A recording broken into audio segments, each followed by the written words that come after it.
The topic of the day is the complexity of the human brain.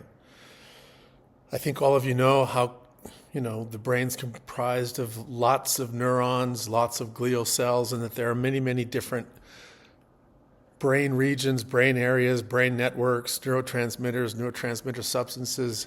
The brain and the neuroscience is all very complex. Part of what we're trying to do with the neurosequential model is bring some of the key concepts about how the brain works and how the brain changes into clinical practice, education, parenting, coaching, and so forth.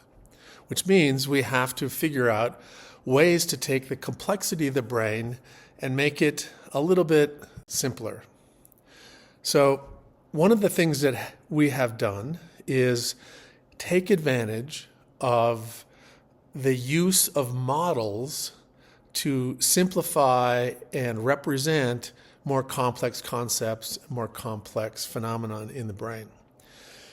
The advantage of that is that you can then use these simpler constructs to explain things like key concepts and principles about the brain.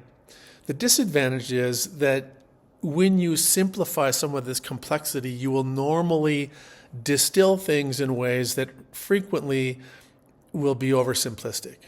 And when they're oversimplistic, sometimes you will make an error in something that you are trying to communicate and describe. Now, we've spent years and years and years making a lot of mistakes in this area, but we finally come to essentially what we feel comfortable with is a useful set of images, heuristic devices, teaching devices, and an overarching approach that helps us address some of the complexities and then teach some of these concepts in ways that allow people to apply them. So we're going to share this with you throughout your exposure to the neurosequential model. But one of the things I want you to remember is that every time we talk about this, every time we show you something that's kind of really cool and interesting like this is the SPECT scan of a 5-year-old child who had significant early life neglect and abuse.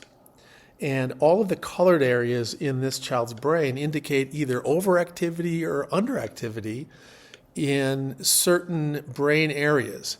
Now, we don't know exactly what that means, but we know it's usually not good if there's such a major deviance or deviation from the norm in terms of activity in certain key areas of the brain.